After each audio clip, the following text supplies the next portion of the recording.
Welcome to the Encore Audio Archives YouTube channel. I'm Taper Dave, and this is my channel. I've uploaded hundreds of talks here that I've recorded at meetings in West LA, and I've also recorded conventions starting in 2013. I've got a bunch of those up. And Walt and Mary Murray, the original owners of Encore Audio Archives, started the company in the 80s, and Walt recorded Joe and Charlie's and a bunch of stuff down in Vista, California. My sobriety date is June 20th of 1994. I hope you find something you like, so please like and subscribe to my channel and comment down below. If you want to hear something that I don't have or that you don't see, I'll see that I get it. Anyways, take care and have a great day if you want to.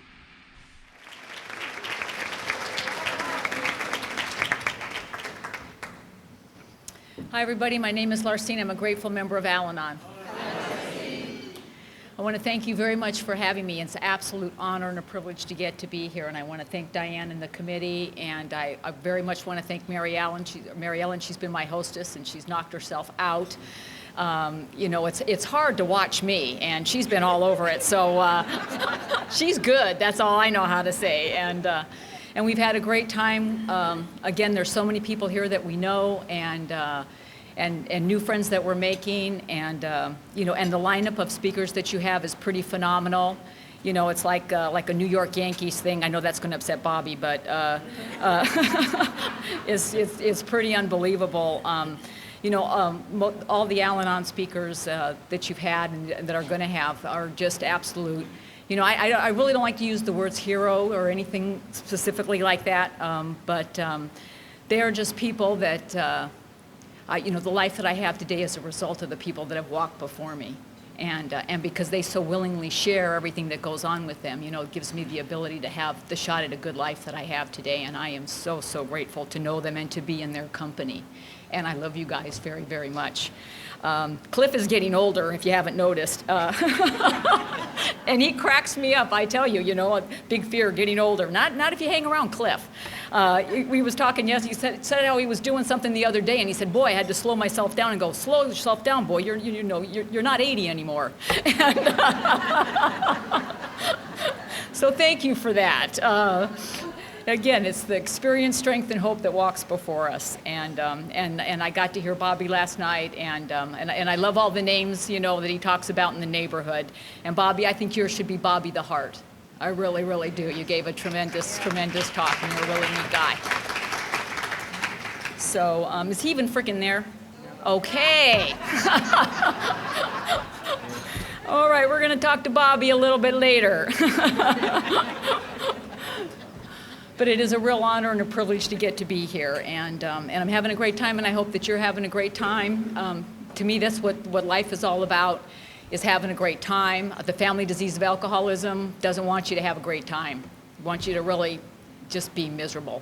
And every time I come here and I have a great time, I think I'm just like kicking alcohol's butt, and that makes me feel really good about why I'm here and what I'm doing.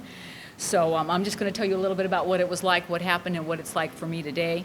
I'm the oldest of 4 kids. My dad's a master sergeant in the Army, so being the oldest gave me automatic rank in my family. I was like, you know, honorary corporal or something because I'm the oldest, and I like rank. It's a big deal to me. I think it's a lot of fun. I grew up with a lot of rules and regulations. I love rules and regulations. It's you know, again, it's who I am. I just love that kind of stuff. It just works really, really, really well for me. When I was in school, I was always playground monitor, cafeteria monitor, room monitor, and I was, because the teacher knew if she left and somebody misbehaved, I would write them down and report them. You know, I don't know what to tell you. It's just a gift that I have that's, you know, that can work for you from time to time. And again, it's who I am. I thought when I came to Al-Anon that the whole thing about Al-Anon was changing who you were, you know, and I don't really believe that anymore. I think, you know, God made who God made, you know, but it's about embracing who you are and letting other people be who they need to be as well. And I'm really, really grateful to know that. Like I say, I grew up with a lot of discipline. That's just, my dad ran our family like he ran the Army. It was just, you know, we were just his troops at home, and that's how he literally referred to us. And he raised us that way. We always lived in military housing with other military families. I had a little bunk bed. I had a little Army footlocker at the end of my bed, Army blanket on my bed. I did.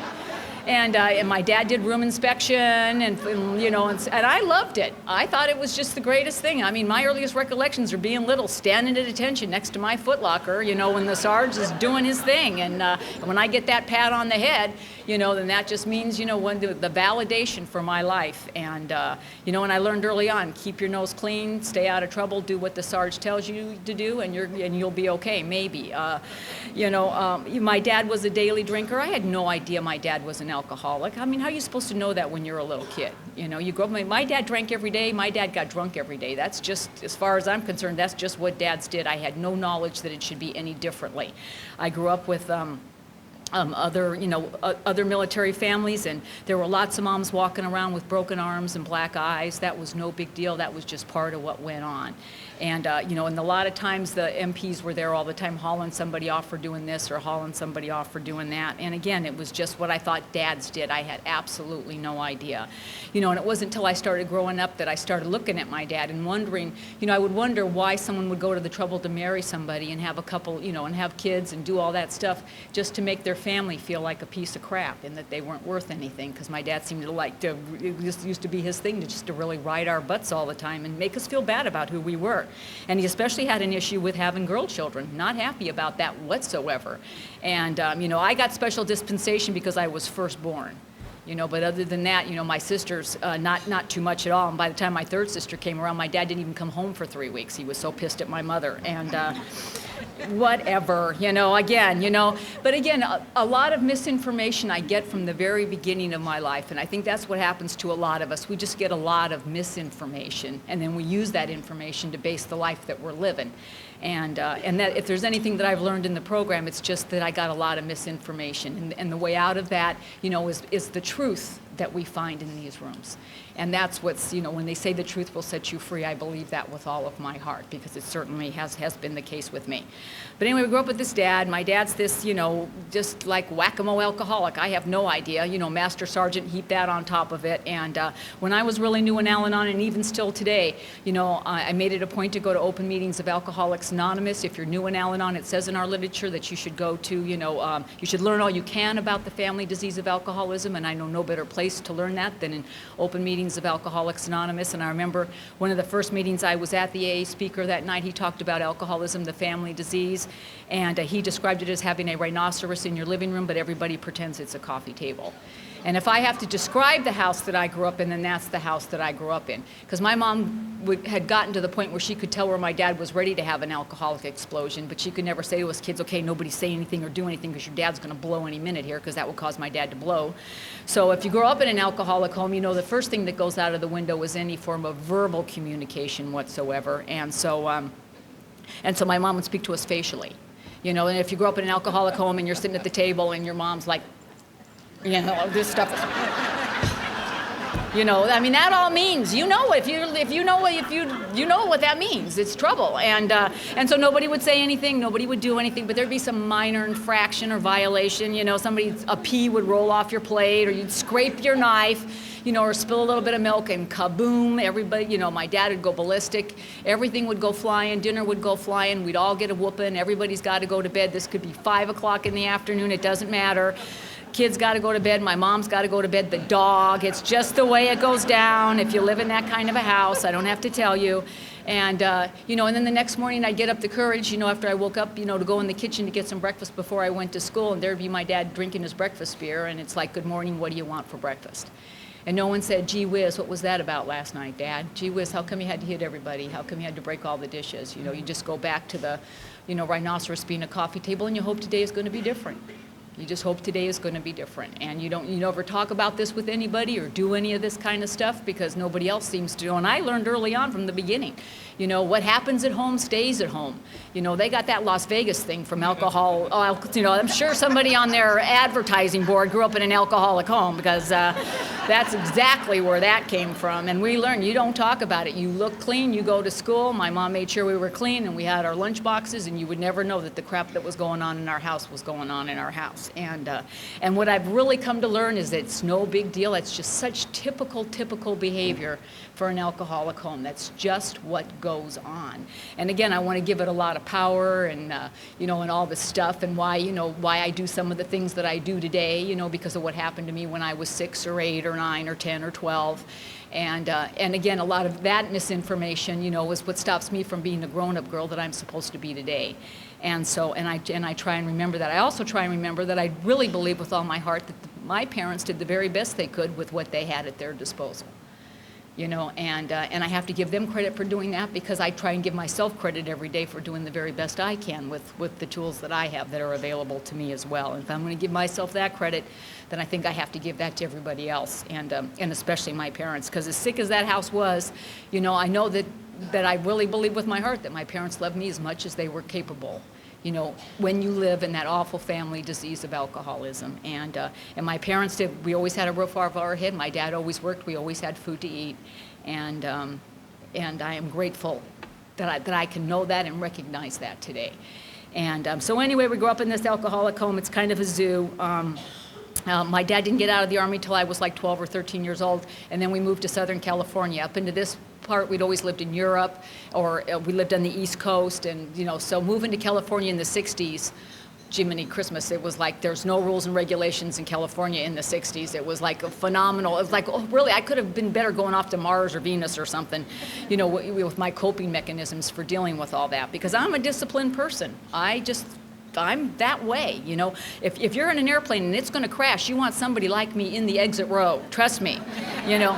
Everybody will get off in an orderly fashion, I'm here to tell you. And or you'll go to the back of the line, and I got no trouble sending you back there either. So,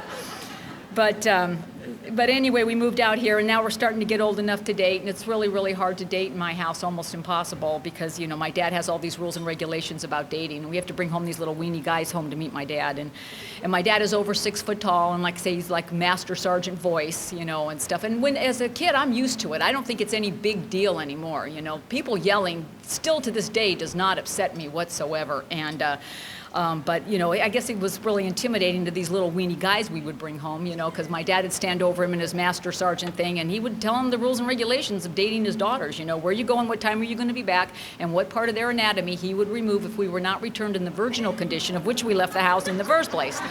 So it's very, very hard to get a second date in my house, almost impossible, you know. Guys that bring you home early, shake your hand, nobody's worth this, you know, that's you know, that was kind of the deal with it. And my dad was just crazy, and of course he got progressively worse, and unfortunately, you know, with my dad, when he drinks, he just gets mean. He's just a very, very mean drunk, and that was the transition that was happening during that time, and there's a lot of stuff that went on, and when I got into Al-Anon, I need to tell you, my dad died. He died at the age of 55. He died the disease that they talk about in the Big Book of Alcoholics Anonymous, total insanity and death. I can't even tell you the last words my father said to me. They were so vile and so vulgar, I wouldn't even begin to repeat them from this podium. And he died a really horrible death, and just exactly what it was. He was totally tied up. They couldn't do anything else with him. It was a really awful deal. And I'd been coming to Al-Anon a very short time. My dad died in October. He died on Friday the 13th. He would have loved that. I'm sure if he could pick a day, he picked it, because that's the day he died. October the 13th, 1981, and I'd started coming to Al-Anon in June of 81. So it was that, you know, 3 or 4 or 5 months at that point, so I wasn't at all to the loving and kind portion of this program by any stretch of the imagination. And I remember, you know, after he died, you know, I was out in the hallway. My mom had long since divorced him, and so the responsibility of his care fell to me because I was the oldest. And I was out there with my sisters, and the doctor comes out and tells us he's died. And, you know, I'd like to tell you all this sad family. No, not really. My sisters and I were like, ding dong, the witch is dead, da da da. You know, because that's really how we felt. Because, you know, just all the stuff that had gone on, it was like when Dad dies, the reign of terror is over. Finally, it is over. And I really believed with every fiber of my being that if he died, that would be the end of it.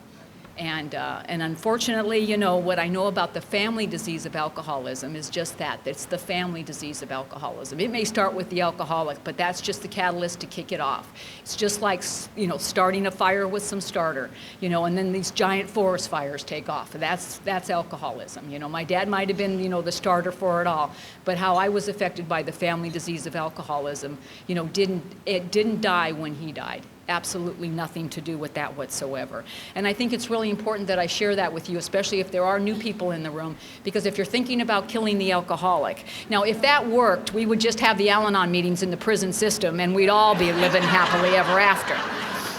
But I'm here to tell you, so don't even go there. It's just not going to do anything for you.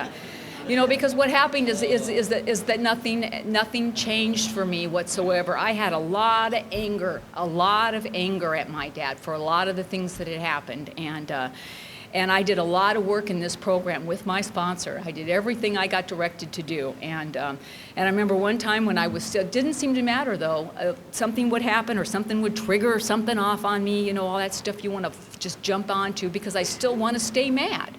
I know when I'm staying mad, it's just because that's where I want to be. I want to be pissed. And I will feed that fire, and justify it as the innocent victim. And I did all the work my sponsor asked me to do, the step work, the writing, everything about my dad didn't seem to matter. I'd think up something would happen, something would trigger something, and I'd get all pissy and just angry all over again. And I don't know how you are, but when I'm pissy and angry, boy, I just love to share that with the people I love, especially the ones I love the most in my house. Let's let everybody be miserable together. And I remember one time talking with her again, and she said, LARCINE, Al-Anon isn't about the problem. We know the problem. We know exactly what the problem is. Al-Anon is about the solution. And we need to find a solution for you, something you can do for yourself. And then she said, I'm going to give you an assignment and you're not going to like it. And she always, every time she gave me that, she always said, you're not going to like it. Because I never liked anything they ever tell you to do in Al-Anon. It always sounds stupid. And it just does, let go and let God. Let go and let God what? I'm easy does it. Nuh-uh. And don't even know how to go to that concept. And so anyway, so she said, but she goes, so I find, but one thing I know about being here, and having anything change in your life is if you do want something to be different, you have to have some willingness to do something different. So one thing I learned right from the get-go, again, that I'm so grateful to the people that taught me, is you have to have some willingness. And so I've always been willing. I know if anything's going to change for me, I have to have some willingness. And so I was always willing to do whatever she asked me to do, not always well, but I was always maybe this much willing to try this much. And so she goes, I want you to go home and I want you to think about a good thing your dad did for you. And my initial reaction was there's just no such animal. It doesn't even exist. And again, what I know about the family disease of alcoholism is it doesn't want you to think there's anything good going on in your life. It can be staring you right in the face. And the whole idea about living in that family disease of alcoholism is not even seeing the good and the love that's all around you all the time. And anyway, again, I told her I didn't think there was any such thing, but I would try. That's all I can do, and she's never, ever asked me, That's what I love about sponsors. If you don't have a sponsor, I can't even imagine why you would not have a sponsor. I mean, holy moly. That's like having your own personal rooting section. I mean, they want you to do well. They really want you to do well, and they will do anything they can to help you to do well. Basically, because it makes them look good, too. I mean, it just... it's a win-win all the way around. So, I mean, why do this alone if you don't have to, And so I told, so I don't know how long it took, a week, 10 days, I don't, but I came up that my dad taught me how to drive. In my personal belief, if you're going to live in Southern California, marry an alcoholic of your own, it's a skill you simply must have. And so I, and I didn't think it was much, but I went to her and I said, okay, Dad taught me how to drive, and I'll be grateful for that. And you know how sponsors are. You don't have to give them much. It's just like you should win an award or something. They're just like, oh, yay, that's wonderful. And she was definitely that reaction. But another thing sponsors don't tell you when they give you an assignment is that there's always a part two. Okay, you don't know about that part.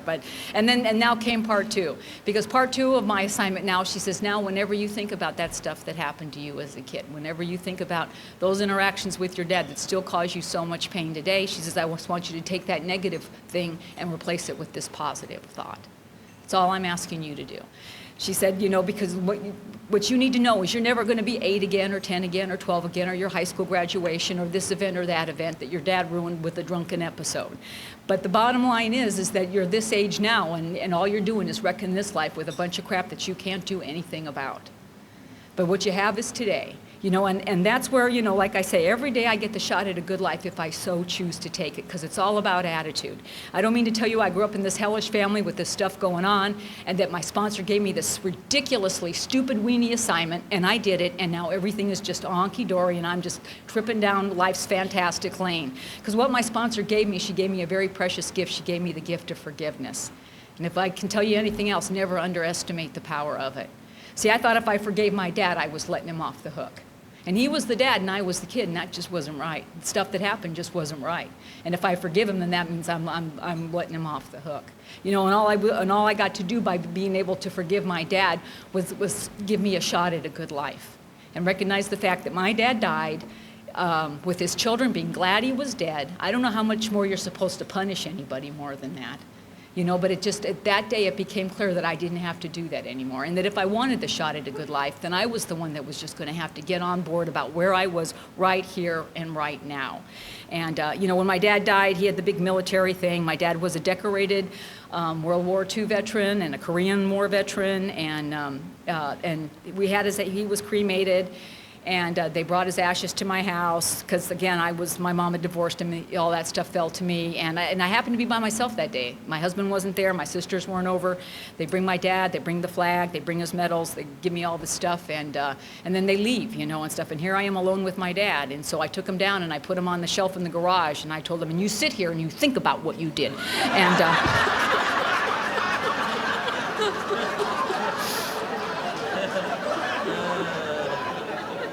I know. He was there, I don't know, 3 months, easy. And my other sister came and rescued him because she was feeling bad about him being in the garage.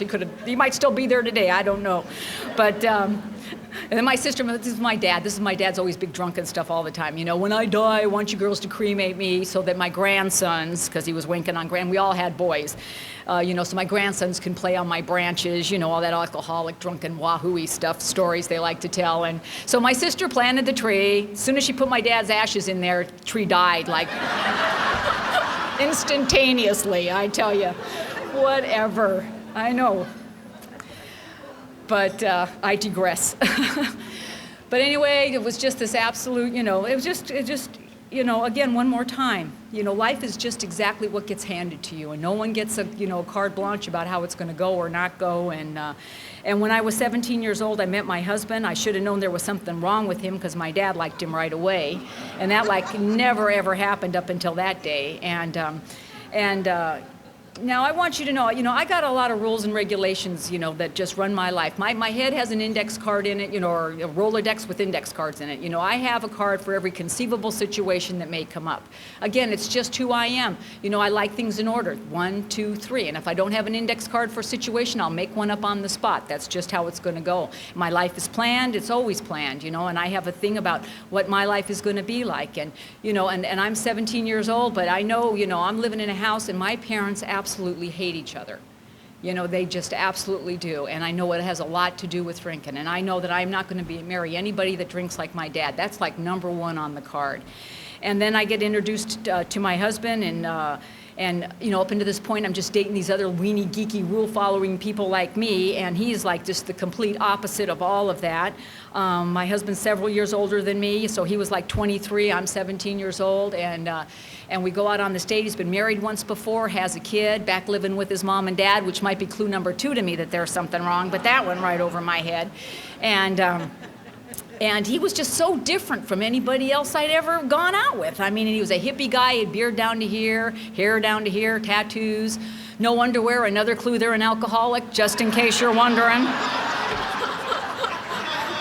I don't know what it is about that second pair of pants, but it's just whatever. And we go out on this date. We go with this other couple, and we're gonna go back to the house, you know, where he's living with his parents and his brother and all this stuff. And he stops at a liquor store and he asks me what I like to drink. Well, I'm 17 years old, and there are rules and regulations about drinking in the state of California. And I proceed to tell him that I am an underage minor buddy, and this is not going to go down. And I know he heard what he still hears today when he doesn't want to hear what I'm saying. He heard blah blah blah blah blah blah. Because he went in and got a gallon of Red Mountain wine, if nothing else, to impress me what he can consume in sheer volume alone in one evening. And And anyway, so we go back, and now I don't drink. I don't drink. I just don't. It's against the law. I'm not old enough. That's just how it goes down. But again, like I say, I've got an index card, and I got a lot of rules and regulations about how things go on. And now we go back to his house, and now we're going to play a game, and it's a drinking game. It was called Pass Out. Okay? And it's a legitimate board game with legitimate rules and regulations. I read them in the cover thing. Now, now I don't drink. That's one of my rules and regulations. But, I'm going to play this game, and I have another rule and regulation, and that's I must win every game I play. Or what's the point, So I will move around the rules and regulations when they conflict with each other, depending on how I've decided what's more important or not important. And so anyway, so I didn't have to drink much wine to win this game. I drank a half, if you even can call that crap wine. But anyway, I drank about a half a glass of it, and I won the game, and that's what it was all about. He, of course, had consumed quite a bit of alcohol, and I was having a great time. Even to this day, when I think about that day, I think about how much flaming fun I'd had. Because my life wasn't about fun. My life was about doing what the Sarge told you to do it like you're supposed to do it, standing at attention 24/7. And it just, and again, how I was affected by the family disease of alcoholism. I didn't know anything about fun or just laughing or cutting loose or doing things impulsively. We don't do things impulsively in our house. Everything is very, very regimented how it goes down. And then he's just this really fun guy, and we're having this great time, and I'm watching him drink all this alcohol. But then then right there, I made up my little card for him because I like him and I want to go out with him again, but he's drinking, which is like rule number 1, no drinking on my card.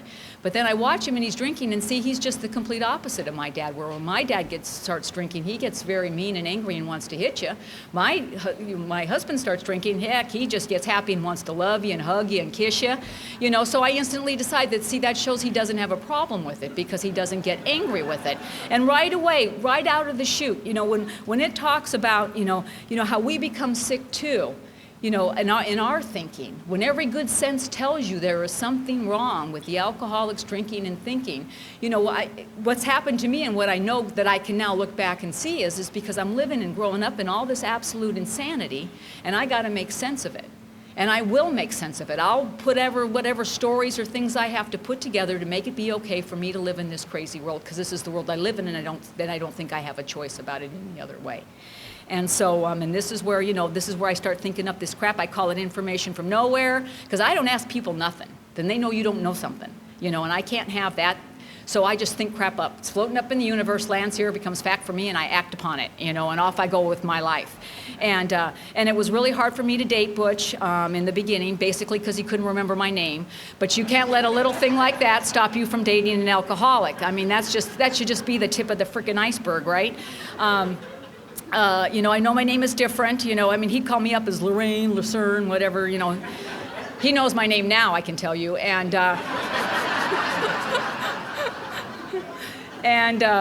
my dad named me LARCINE. Now again, like I say, my dad had a lot of issues with having girl children, not happy about it. But because I was first born, he named me LARCINE, which he said was the name of a town in Scotland.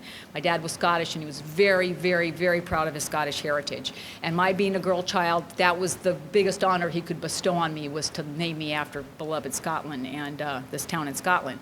And now, of course, my dad has since died and stuff, and I was in the program for a while, so I got curious about my name. And so I went to the library to go find out about it. This is way before Google, and nobody had a computer or anything. They have these places called libraries. And they had a reference librarian, and you could go and talk with her, and she would help you seek out information you were looking for. And so anyway, so I went there, and you went to the, the geographic side, Scotland, looking for LARCINE Scotland, couldn't find it, went to the reference librarian. She referenced it, went, I forget what, a day or two later, saw her again, no, she cannot find no LARCINE Scotland. Okay, I'm starting to get angry now. This is not right. So I write to Scotland, I write to the Scotland tourist thing and just go, my name is LARCINE, I'm supposed to be named after a town in Scotland, can you tell me anything about it? Scotland writes me back, no LARCINE Scotland. And that's just the tip of it, bud, let me tell you. So I'm getting angrier and I'm getting angrier. And then there's a friend of mine in the program who goes to Scotland. And he's like, let me check it out. Scotland's a very old country. Maybe there's not LARCINE Scotland now. Maybe there used to be LARCINE Scotland. And I forget, he's gone 3 weeks, 4 weeks. He comes back. Never been LARCINE Scotland. Just does not exist. Now I'm really angry. I'm going to write, screw this. I'm going to get my name changed. Another bunch of crapola. I give my dad the benefit of the doubt. And what do I get? Just crapola one more time. And then I'm at my husband's AA meeting. And this guy runs up to me and he's going, LARCINE, you are not going to believe this, but I found out that LARCINE is a Scottish word. I am like, you have got to be kidding me. And he goes, no, it really is. It's Scottish for father was drunk when daughter was born, so daughter got a weird name. And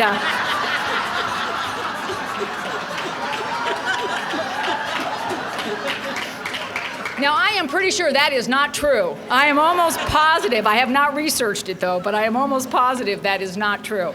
But what he went on to say to me is he goes, LARCINE, I believe that your father believed that LARCINE was the name of a town in Scotland. I don't know where he got messed up, or what happened. But, maybe you read it wrong, maybe you got the wrong country, who knows what. He says, but I believe that your father believed that that was the name of a town in Scotland. And, is the gift any less of a gift? Because it's not wrapped the way that you think that it necessarily should be. And again, one more time, I'm here to tell you my circumstances have not changed. My name is still LARCINE and it still don't mean crap. But you give me a different way to look at something. And that's what happens when you walk in these rooms. The situation may be the same, but boy, just looking at it a little bit different. And instead of having anger to throw at it and being pissed about something, you guys, again, give me the shot at a good life if I choose to take it. I just look at it a little bit differently. So I'm going to go with the fact that my dad thought it was the name of a town in Scotland. And today I'm super proud of my name, and that's exactly what it means to me. And if I ever win the lotto and buy Scotland, there is going to be LARCINE Scotland. I'm telling you, the first thing I'm going to go do is fix that up right away.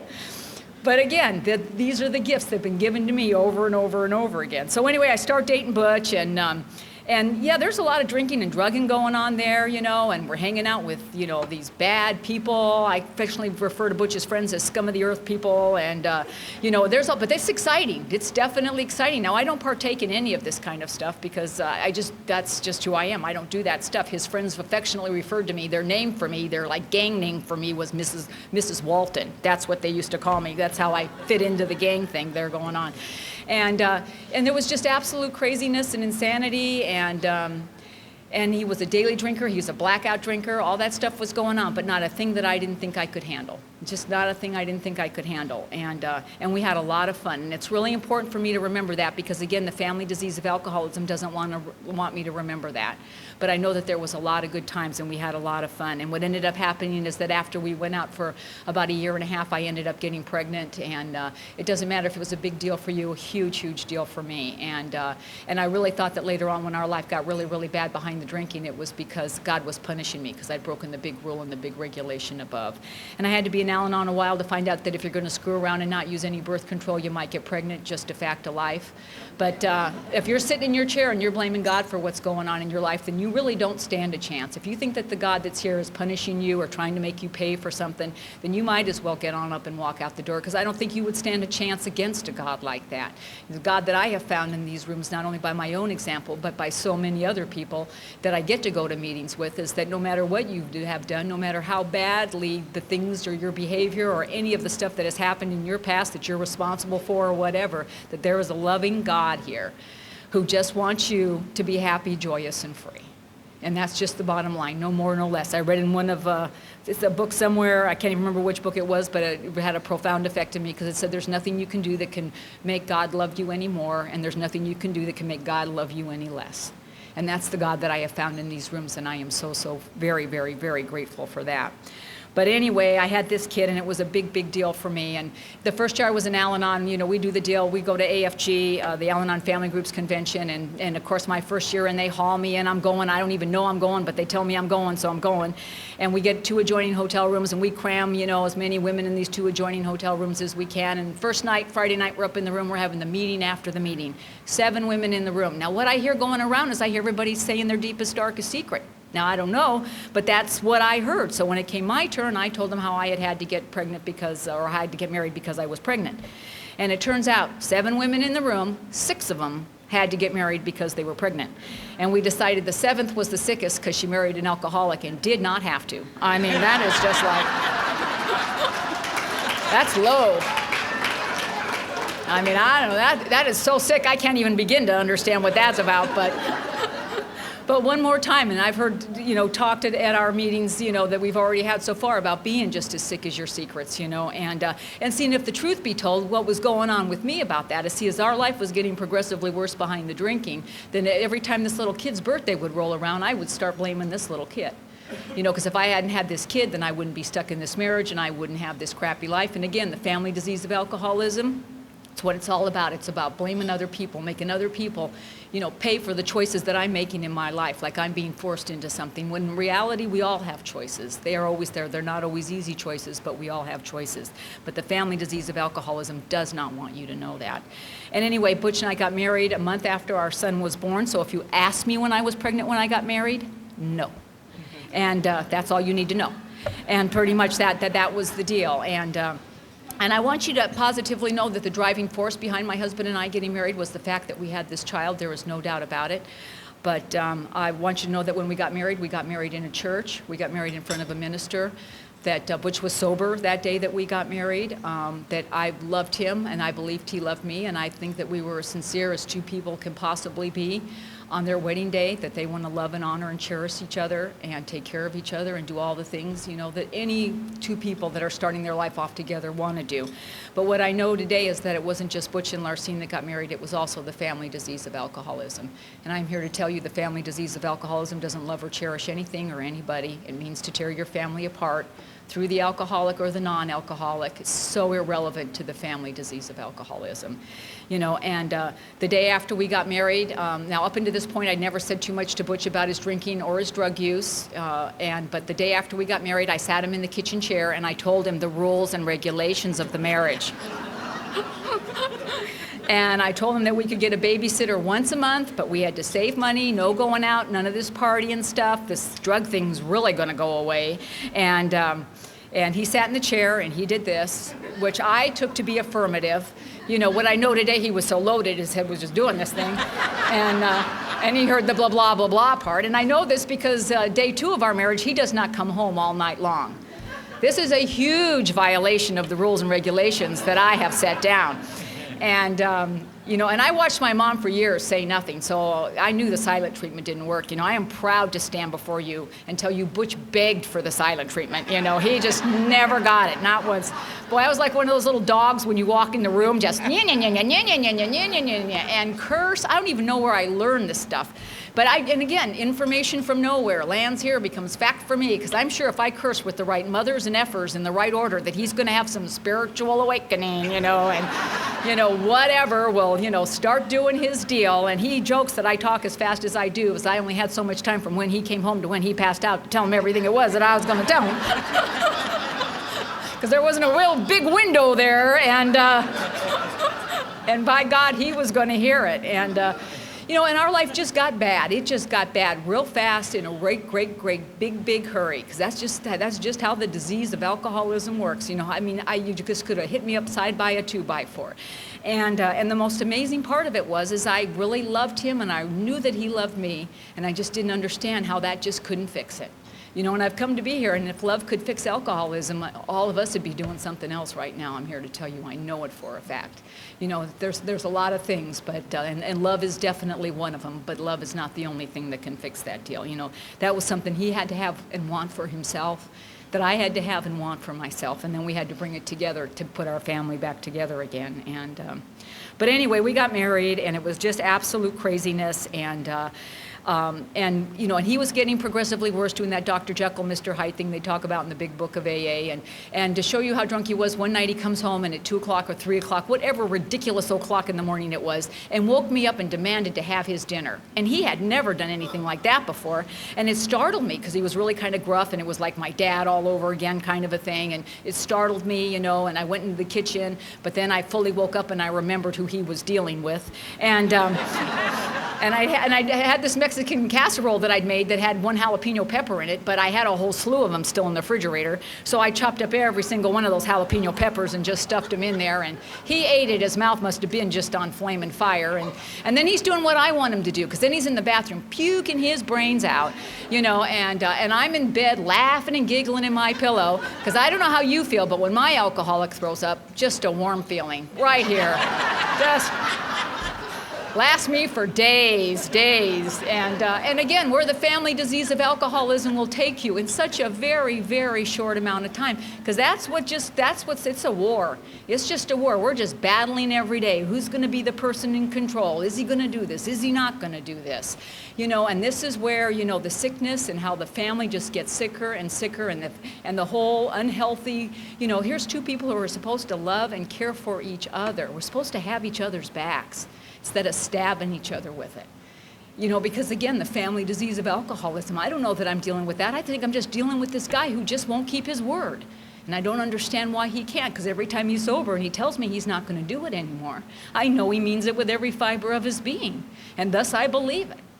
But then I get hurt again, you know, because it happens again, because he doesn't know that once he takes a drink, the deal is over for him. When he stops to have one drink, that's all he means to do is stop and have one drink, but he's an alcoholic, and that's not going to happen. Because once he has a drink, then all bets are off. There's nothing. There's no LARCINE, there's no kids, there's no promises, there's nothing. And so he keeps hurting me, and I keep hurting him. And that's where alcoholism, boy, it just gets its big fat foot in the door there. And then it's just filling up our house. It just oozes out of everything. And I have no idea, because I just hide behind the guise of being the good wife all the time. I'm the one that's holding it all together. Because see, in the beginning, the alcoholic's wrongs, they're huge. They just do ridiculously huge things. He would spend an entire paycheck, you know, in a night. How can you do that? How can you do that when we have rent to pay, when I need to buy diapers? You know, I don't understand that. How can you not take care of us and do this stuff first? You know, how do you lose a vehicle? Holy crap, they weigh thousands of pounds. It's not like you put it in the wrong frigging pocket or something, you know. I mean, I just don't. And I don't understand blackouts.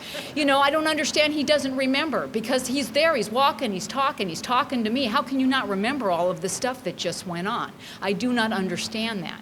You know, and so I just get angrier and angrier and angrier, because that's how I get fed by the family disease of alcoholism.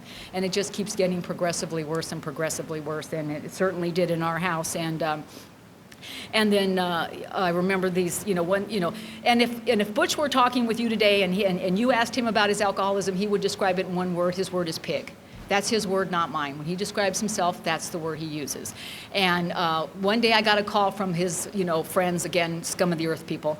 And these were like the drug dealer people, and Butch was over at their house, and he was so drunk and so loaded that if I did not come get him, they, the drug dealers, were going to call the police. This is just the situation that's going on. So of course I put on my cape, off I go to get him, and I get there, and I'll never forget this. It's still a warm feeling in my heart, is pulling up to the drug dealer's house and them looking beneath the Venetian blinds to see if I've come to get him, because he's in the drug dealer's bushes now, and in their front yard. So I get him up, and I get him in the car, and I drive home, and I go put our son in his crib, and I come down to get Butch, and he's fallen in the street, cracked his head open, blood is gushing out all over the place. I'd like to tell you I'm concerned about him, not at all, just don't want the neighbors to see him, you know. So now he's 180 pounds of wet washcloth. I cannot pick him up. So I got him by the ankles, and I heave him up over the curb, and I'm dragging him down the sidewalk, little trickle of blood right behind his head. And why we call these people normie, I have not a flaming clue. But this guy's driving down the street. I'm dragging some guy down the street, bleeding by the head. The normie guy stops and says, "Are you having a problem?" That's what normie people think are going on. I go, "Yes, my husband's fallen and he can't get up." And so the guy helps me get him up. We get him in the house, and you know, and for whatever reason, again, index card. I've never had an injured person. What do I do with him? He must be in the bedroom, you know. Injury, number 1. 2, must be in bed. Don't ask me where this stuff comes from. I just got to do it. So we have to go up a flight of stairs to get to our bedroom, and this guy's on one side, I'm on the other, and we're climbing up the flight of stairs, and you know, and now Butch is awake, and now the words are flying between him and I, and Mr. Good Samaritan no longer wishes to participate. And so we get to the top of the stairs, and that guy's out of the house like a shot. Butch is on the bed. Now there's a big puddle of blood, head injury, it's a big puddle of blood. Now I want my husband to die. That's always been the goal. And, but I don't want him to die with my fingerprints anywhere in the vicinity. So I call 911. I'm hysterical. I'm so hysterical, they don't even know what's going on. They send a hook and ladder truck. The fire department, paramedics, my mother, the police, everybody was there. And I'm in the bedroom with the baby crying, oh, my husband. And so the police come in and they go, Mrs. Gantner, your husband says he injured himself because you pushed him down a flight of stairs. And I said, oh, I didn't do that, but if you prop him up, I'll be happy to push him down in front of the Redondo Beach police. And they told me that wouldn't be necessary, and they clean him up, and he's got a little weenie cut. They clean him all up, and so, but he's got to go by ambulance, and because he's too drunk to stand. So I don't know how your neighborhood is, Friday afternoon, whatever time it was, 5:30, 6 o'clock, all my neighbors are out front. Here comes Butch out on the gurney. Hi, you Frank, hi, you Joe. His normal, very friendly self, because I don't speak to anybody in the neighborhood. And then they'll, Butch, what happened? LARCINE pushed me down a flight of stairs. Yeah. And every single one of those people believed it. Every single one of them believed it, because all they see is nice, easygoing Butch and banshee, screaming, cussing LARCINE. They have no doubt that that is exactly what happened in our house, because who do you talk to about that? Who do you talk to? Because you go to work, boy, and they're doing fun stuff at work. What'd you do over there? We had a picnic, we painted a room, we planted a garden. What did you do? Well, when he finally came home Sunday, we spent 6 hours looking for a truck. And then, they start looking at you like you are crazy. So I just learned to lie. Yeah, we went to the park. Yeah, we did this. Yeah, we did that. Because that's what the family disease of alcoholism, too, is just like isolate you, put you in there, pull the drapes, don't let anybody know what's going on, so that you can die just as slow as death, as painful death as the alcoholic is dying. And that's how it gets the whole family disease. And let's just drag the kids right along for the ride too. And just absolute total insanity. And somewhere, and all of that crap, I got Butch on and abuse. I did everything that I could possibly find out to do. And none of it, if any of it worked, again, you'd have a wholly different speaker, absolutely nothing did. And I remember towards the end of his drinking, we were supposed to have this big family reunion, his family reunion. I made him raise his right hand, promised to be sober that day. Of course he did. And of course the day came, and guess who's so drunk and so loaded he can't even friggin' stand up. And I am so angry. And I'm here to tell you, no matter how drunk my husband's been, no matter how blacked out he's been, no matter how much I've yelled or screamed at him, he has never ever raised a hand to me. But that day I was poking him in the chest and I was egging him to hit me, because let's just take it to the next level. And all of a sudden I became very conscious of our two little boys who were 5 and 3 years old, and they're standing on either side of me and they're yanking at my pant legs and they're going, Mommy, Mommy, please stop yelling at Daddy. And I would like to tell you that I had a moment of clarity then, but I absolutely, positively did not. What I started doing was I started yelling at those little boys. How dare they tell me to stop yelling at their dad when he's the reason our life is the piece of crap that it is. And by the time I got done yelling at those little boys, I watched my drunken, loaded husband walk out the front door, and I, the sober mother, say to the drunken father, where are you going? And the drunken father turns to the sober mother and says, I'm leaving because we're upsetting the children. And again, I don't tell you the story because I'm proud of it. I tell you the story because this is where the family disease of alcoholism took me, and I think I'm the good guy in the deal. I think I'm the one that's doing all the good stuff here. And it just gets worse. Somewhere in all that nutsiness, I went to an Al-Anon meeting. A friend of mine I'd gone to school with in high school, her mom had gotten sober, her dad was going to Al-Anon. I called him up and asked him to take me to a meeting. He did. I sat in the front row, and they gave me all the great literature and all that stuff. And, but I didn't want anything to do with it, because the only piece of literature I was interested in is how to get him to stop drinking and do what you want him to do. And I still think that would be a very good title, but haven't been able to push that one past New York yet. But, and yet when I was sitting in that front row, if they said, LARCINE, do you want your life to be different? God, did I want my life to be different? LARCINE, what are you willing to do about it? Absolutely nothing, because it's not my fault. You fix him and I'll be okay. And again, one more time, putting all my life, all my happiness, everything that goes on with me on somebody else's shoulders instead of taking any responsibilities for the choices that I'm making. And anyway, my husband got arrested for drunk driving. No big deal. He's been arrested lots of times for drunk driving. And, on a scale of 1 to 10, I wouldn't give his last drunk a 5. Why that's the one that got him sober, that's his story, not mine. But, back in the day when because he got sober in July of '79, and back then they just let you go. I just went and picked him up in the morning and brought him home. He went upstairs. 2 days, didn't come down, I didn't go up, he comes down, I think I got a problem, understatement of the century, you know how brilliant they are. No, well, what makes you think that? And So anyway, but they just opened up this hospital, brand spanking new thing. Then they had an alcoholism treatment thing in there, a 30-day program thing. So I heard about it. I gave him the number, and this is how I know God was working in his life, not mine, but his. Because Butch made the call, Butch made the arrangements, and I took him down there, and they had to detox him first, and they put him in the mental side before they put him in the alcoholism side. So he's in the mental institutional part of it. And I remember I'm at the end, they're letting me go. They took away all the sharp things, and stuff. And I'm at the end, the guard's letting me out the door, and he calls me back. Larcine, come back. And I go back, and I think, oh, he's changed his mind. Instead, he reached in his pocket, and he brought me the Valium that he brought in case of emergency. And he never parted with the Valium in his life, so I knew something was really different in his life. Now, I went home, and I took that Valium because I was just a flaming basket case. I think I slept for 16 hours on one 10-milligram Valium, but in my own defense, I was very, very tired. And then he went, then they introduced him to the AA part, and he, and started him on a big book and taking him to meetings and doing the deal, and I'm very, very happy to tell you that from that day to this, my husband has been sober. And last July, he celebrated 30 years of sobriety in Alcoholics Anonymous.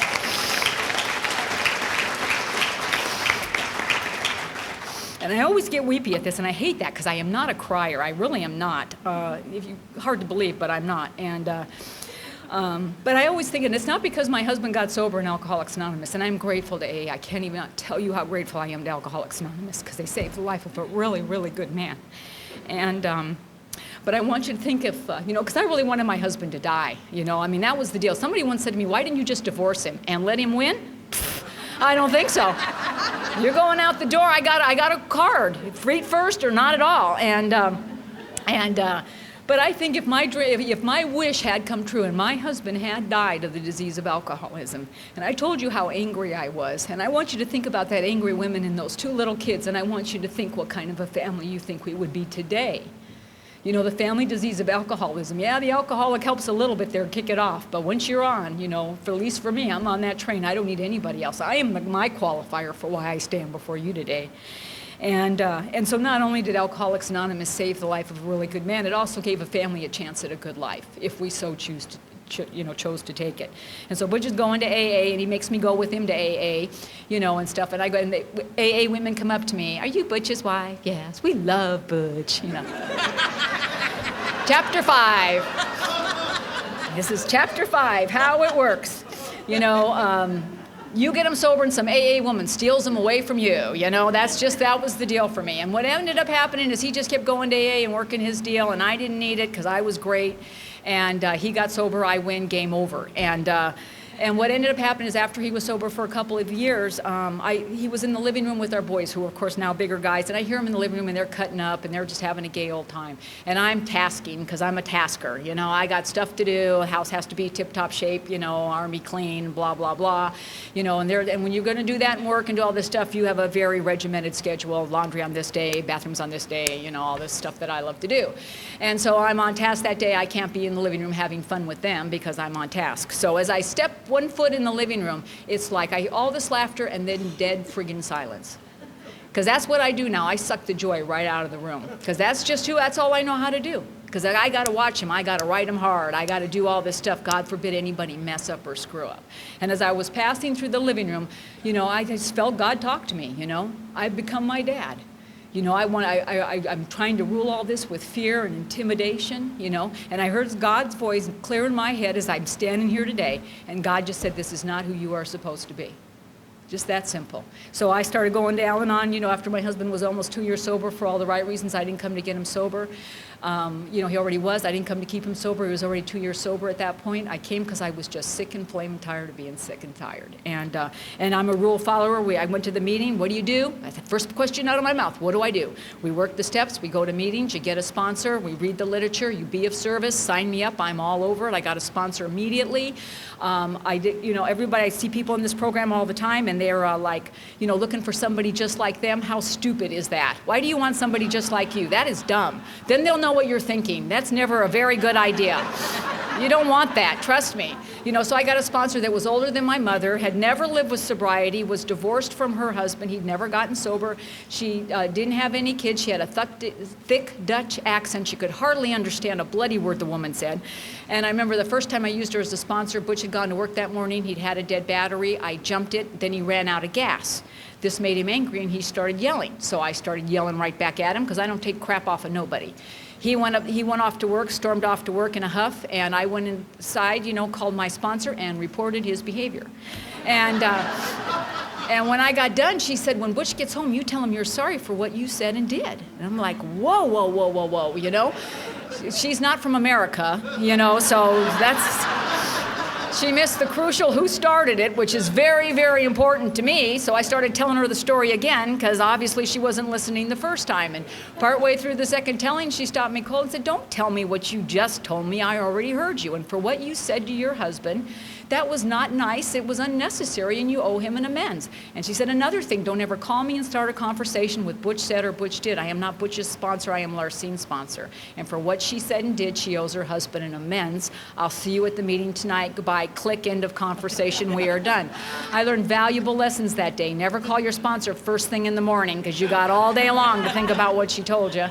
Never call your sponsor when you're going to see him that night at a meeting, because they're going to want to know if you follow direction. I'm a rule and regulation person. I have no choice. I have to do this deal. So I don't know what time Butch came home, 5 o'clock, 6 o'clock. I walked right up to him the minute he walked in the door, and I said, I'm sorry I let your shitty attitude affect me the way that it did. And I'll try and do better in the future. Now, I know that's not the best amends that you can make, but I'm here to tell you that day it was the best amends that I could make, because I never told him I was sorry for nothing. And that's really what this program is all about for me. It's just doing the very best you can with what you have every single day. Some days I have such incredibly crappy days, I cannot believe it, but then at the end of that day I think, God, what if I didn't have a program? How much crappier would this have been? You know, it took everything that I had, every hug I'd ever gotten from anybody, any word of encouragement sometimes to make it through some of the stuff that happens here. But that's what gets me through, and I think about what it would be like without that. And that's what just put me on the path. Again, that much willingness to do something different. Just to make an attempt to step out of the box and just maybe possibly admit, even in a very flimsy way, that I might be wrong and that maybe there's a better path that we're supposed to be on. This is a person that I'm married to, that I made vows to, that I would love and cherish and do all these things. Am I going to do this or am I not going to do this? Am I going to let some petty, ridiculous thing that I know, as I've heard so many people share, that, you know, don't talk to people for years and years, have a heck of a hard time remembering what it was that set the stupid thing off in the first place. But pride and ego will keep me away. And pride and ego is the family disease of alcoholism that just wants me to just keep putting my hand out and keeping you away. And being able to stand up and take responsibility for my part in what goes on today is just the greatest gift I could ever possibly be given. But anyway, I just want to share a couple stories with you about what it's like today, and I want you to know just how sick I am at any given time, no matter how many days I keep coming back here. And one story my sponsor always likes me to tell is when I was 15 years in the program. I mean, I'm doing the deal here. I'm going to meetings, I'm at service, I'm active. We happened to be that weekend at our South Bay Roundup. My husband and I are very, very involved in that. It's a great time. Again, our convention, you know, so many people we love, great speakers. You know, as Bobby was talking about, you know, we come home from that weekend, you know, serenity coming out of every orifice of our body. You know, it's been this tremendous thing. I'm a very disciplined person in my life, and I have, you know, this exercise thing I was doing at the time, and I had a treadmill. I walk on this treadmill faithfully every day, and I've been gone, so I'd missed 3 days of walking on the treadmill, which means I got to make up 3 days. It doesn't matter if you understand, it makes sense in here. And so I right away get into my treadmill clothes and I go out there. Now my youngest son is still living at home. He's 19 years old, having a lot of problems with drugs and alcohol. I'm very fearful for this kid. And next to my treadmill is his weight bench. And on this weight bench is a driver's license. There's information on a driver's license, factual information. I love information. This woman, her birth date's on here. She's 32 years old. She lives in Glendora, California. I instantly decide in 10 seconds or less, she's been in the house over the weekend, had sex with my 19-year-old son, wants to marry him, and call me mom. I mean, I'm just there right now. I run into the house, and Butch is laying on the couch, his favorite form of exercise, and I lay the driver's license in front of him, you know, and nothing, because the man has no imagination whatsoever, nothing. And so I tell him what I think happened over the weekend. His eyes roll back in his head like they always do when I tell him what I think happened. And he tells me, you're crazy, call Carol. Carol's my sponsor now. You're a whack job. So I call Carol. Carol agrees with Butch. You know, you're wacky. And Carol rarely gives me direction, but that day she told me, shut up. Just shut up. She goes, I know you are afraid for this kid. And what's the worst that can happen? They can die. You know, it happens all the time. She says, but you know what? It takes just as much energy to send positive thoughts his way as negative ones. You want to be praying good things for this kid, or you want to make up more crap to put on a plate that's already got enough on it? And I end my conversation, as I often do with my sponsor, never mind. Because I've been coming for a long time. I know the deal. You know, and as it turns out, 2 days later, I don't see my son. He doesn't see me, school, work, blah, blah. So he walks in the kitchen 2 days later, driver's license in hand. He says, Mom, what do you do when you find a driver's license? Well, I don't tell him what I do when I find a driver's license, because it's a very bad example of somebody that goes to meetings, works the steps, prays for guidance, and on and on and on. People go, why do you keep going to Al-Anon? 10 seconds alone in the garage keeps me coming back day after day. Why? Because I know I'm hardwired for this crap. You know, I grew up in all this negativity. The first thought I'm going to have almost, no matter what is going on, I know it's negative. It's just how I am. But I come to you guys and I run it by. We talk about reason things out with someone else. If I want to stay in the anger and stay pissed, I don't need anybody, because I can do that just as good as anybody else I know. We don't need meetings for that. I come to you guys because I just run that stuff by you. You put it back in perspective, and you give me the shot one more time at a good life. My circumstances stay the same, but you give me a shot, just looking at it a little bit differently, so that I can live in peace and harmony. You know, and isn't that what the goal is? Isn't the goal to laugh, to be there with each other, to do these kinds of things? 6 years ago, I found out I was going to be a grandma. God dang, I was so excited I could hardly stand it. And as it turns out, you know, this baby was going to be born. I made a rule immediately that I had to be present when the baby's born. Again, don't ask me why. Information from nowhere. I got to do this. And so my husband says, well, you know, you got all these commitments. You might want to make sure that you are, you know, you might get all those commitments, or you might not be here when the baby's born. Don't you love it when the alcoholic is now the freaking voice of reason in your house? I mean, that's scary. That is scary. So I told him to mind his own business. And no, I didn't tell my sponsor, because I know she wouldn't like it, you know, and I didn't tell my home group, because they'll tell my sponsor, so that ain't going to work. But it's very important to me, so I went right to God, because I'm very close with God. God and me are tight. And I just told God, you know, God, I know I'm not supposed to ask for things, and you know I never do. But in this particular instance, all I'm asking is that this one little weenie baby just be born not on the weekend. That's all. That's just not these weekends, and everything will be great. I am of service, God. You know what I do, you know. Gotta throw that in there. And I saw God's head in my head do this, you know. Yes, LARCINE, no baby on the weekend. And as it turns out, I do all these commitments, fine. Last weekend. And then I'm in like Minnesota or something, and Butch calls me Friday night, and the baby has been born. And I am so pissed, I cannot even begin to tell you. And angry at God, I am angry. And so I excuse myself from the room, and I call my sponsor, because those are the tools I've been given. And I start yelling and screaming at my sponsor, this sucks. When do you get to be there for your family? And I'm quitting Al-Anon, I'm done, you know, and I freaked my sponsor out, I guess, but I'll never forget how much pain I was in. And then she says to me, I'll have to call you back. Oh, thank you. Thank you for being there for me. I don't know, how much do I have to die here? And now I don't know how long it was, 2 minutes, 3 minutes, my cell phone rings again. And what I know today is I had so freaked out Carol that Carol had to call her sponsor.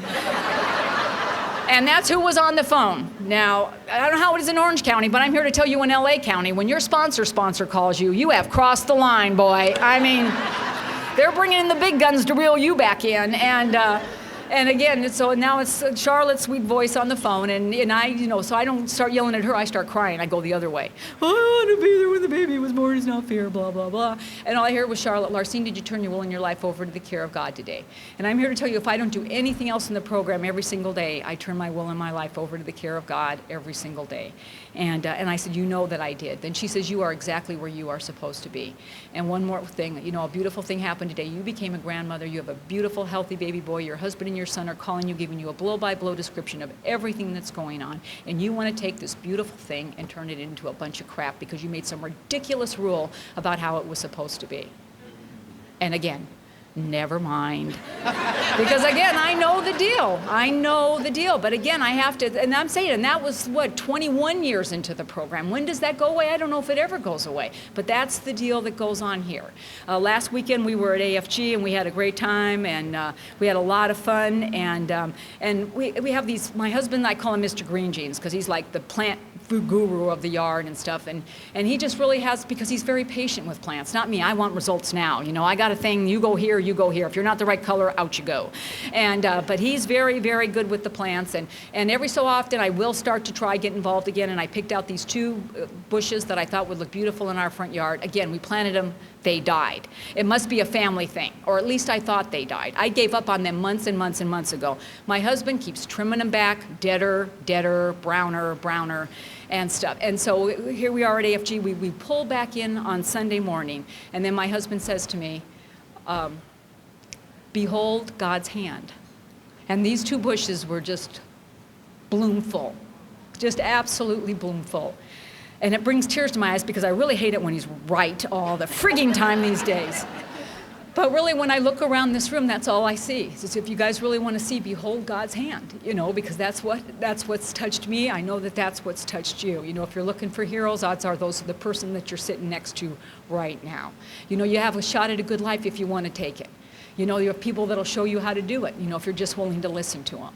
You know, if you want to be miserable and you want to be mad, you want to keep that argument going till the cows come home, you know how to do that. You don't need any help with that. You know, but if you just talk with other people, like it says, reason things out with one another, and just let there be no gossip or criticism, you know, then you have a shot at a good life. And just love on each other, because that's exactly what you have done to me. I have a little wooden candle that I keep in my kitchen, and it just says a candle loses nothing of its light by lighting another candle. I want to thank you guys so much from the bottom of my heart for lighting my candle, and thank you for having me.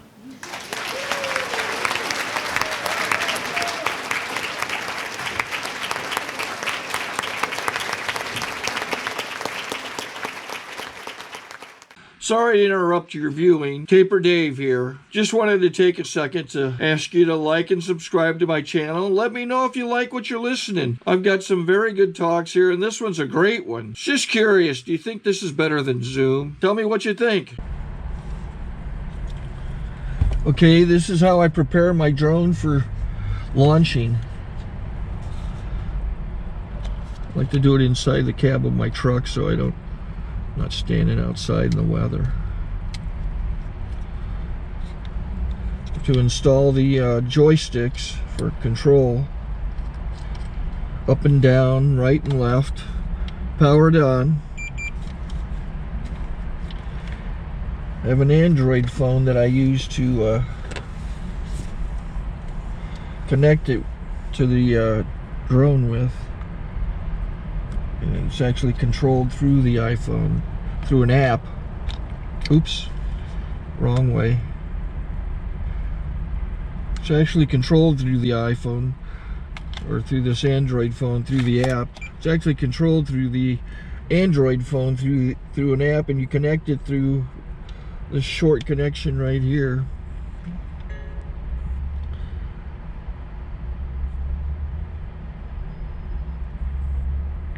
Remote control connected. Remote control's connected. So I pull out the drone. I have to extend the legs. Long legs extended first, then the short legs. Remove the gimbal protector. Set that aside, then power it on one short burst, then one long burst. I lay it down. So I have to go to calibrate. So the drone's not connected yet. It shows you here as this drone gets disconnected, even though the remote's powered on. So the drone has to establish it's connected. So I go into the app to calibration mode. First I'll calibrate the remote controller. Start calibration. Out, in, oop, out, in, up, down, and then this little wheel is to control the gimbal. So it's calibrated. go to gimbal calibration, start calibration, and then it calibrates the gimbal. I